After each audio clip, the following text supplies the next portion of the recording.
First thing you want to do is you can go up to your spectators, and you can start off with any pattern that you want, but you can be like, alright, so I'm just going to use some 4 cards, and when you take 4 cards, you take them off the top of the deck, you say, we don't need the deck anymore, and essentially what you need are 5 cards. So I have 1, 2, 3, 4, 5. So you actually need 5 cards for this trick, not 4. So the way you'd start this out to make the spectator believe that there's actually 4 cards is you go up, you say, alright, I'm going to use 4 cards. So you count off 1, 2, 3, 4, and then what you do is push off the top card of the deck, catch a pinky break, and then when you come back, you say, now we only need these 4 cards, so I'll put the deck over here, and all you do is lay those 4 cards on top of the 1 card. You now have a 5 card break. You pick it up, and you can leave the deck off to the side, and now you have 1, 2, 3, 4, 5. And then from here, what you can do is you basically need to do somewhat of a double lift, but not as of right now. You just want to show the spectators. So we have 1, 2, 3, and this is going to be your 4th card, but when you thumb off the cards in middle grip, so you have them, your thumb here, your middle finger here, you thumb off 1, 2, 3, and when you do that, you're going to be left with 2 cards in your right hand. All you have to do is at this position, and now he actually taught me this really cool trick. This sleight. I have not seen this before, but essentially what you do is you put the cards on the table, and as they're on the table like this, you have your index finger pushing down, your thumb pulling up, and as you're doing that, you're kind of bending the cards a little bit, and what you can do is actually just push the cards forward with your thumb, and while they're bent, you can push the cards forward like that, and as you guys can see, they're not going to separate because the cards are bent up. So it's a really, really good convincer of making your spectators believe that this is only 1 card. So you put the 2 cards on the table, you apply some pressure, bend it, you can flick it forward like that, and the 2 cards are actually not going to separate. So from here, what you want to do is the actual sleight of hand. So it looks like there's 2 cards here, but it looks like there's 1. You can fan out 3 cards, and what you do is you give the spectators an exposed view of palming a card. So what I would do, this is a super easy way of actually palming the card, is you go ahead, you lay the deck here on your hands, or the packet, you push off 1 card, and you set it up like this. You can set up just in this triangle formation. And then from this triangle formation, just like this, you have your single card propped up with your thumb holding it up, just like this. And what you want to do is come over, completely concealing that top card. So from the spectator's view, it is going to look exactly like this. They shouldn't be able to see anything that's going on behind this hand. So make sure you guys practice in a mirror. You come over, you say, all right, so this is what magicians would do if they were to palm a card, right? So you put your hand over the top card, and from here you actually do palm the card. All right, so you actually have the card palmed, and you say, all right, so as you can see, you really can't actually see the card, but you flip your hand over, and you show them that you have a card palmed, right?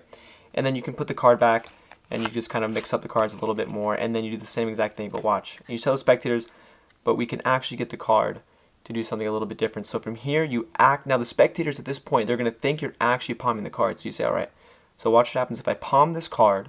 So this way you're completely covering the cards. Spectators should not be able to see this. You're covering the cards, but the secret move here, you put your hands like this, and instead of actually palming the card, you're holding your hand over the cards, and you're going to lift your left thumb up, and that is going to cause the card to drop back onto the deck. You can kind of square it back up like this with your left hand. That way it looks like. And that's why you want that borderless cards, because if you have bordered cards and you drop the card, you have the cards like this, the spectators might see a little flash of something right in that area. So that's why it's good to have the borderless cards. You have your hand here, you cover it up. From the spectator's view, they're not going to be able to see you dropping the card if you have it at the right angle. And that's why you want to practice with the mirror. It's a little bit difficult with the camera here, but the spectators are directly in front of you. You're completely covering their side of view. This is the exposed. All you have to do, lift that thumb up, and then it looks like you come away. It looks like the card's not there. It looks like you have a palm.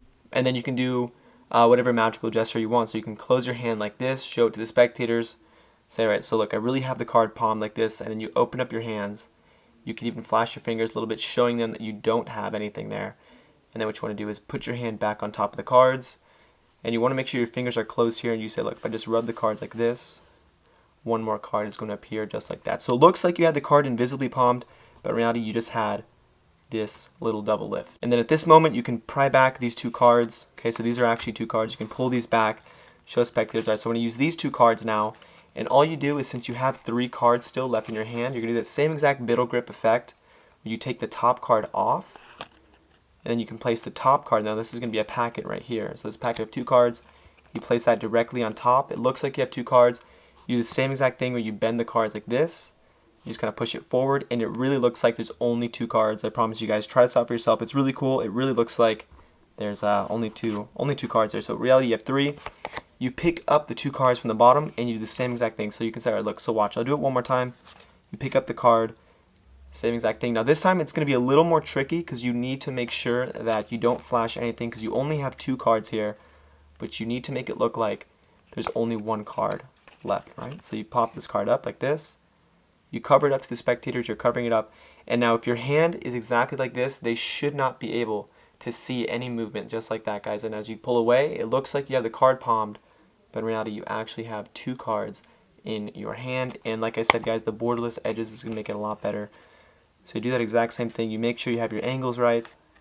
You cover up the card just like that. And then the spectators, you say, all right, so when I take this card, the card drops, you square it up. You can do the same magical gesture where you take your hand away, just like that. It looks like there's nothing there. You wipe your hands over like that, and then you can spread the cards. And then there's going to be a 3rd one popping up out of nowhere. And then from here, you have basically you have 2 cards left, right? But this looks like 1, so you say, right? So that was just, and you can make it really casual. You don't even have to notice. You don't even have to emphasize that it was only 4 cards. You can flash this card to the spectator, put it back on top of the deck. It looks like 1 card, and you're pretty much clean from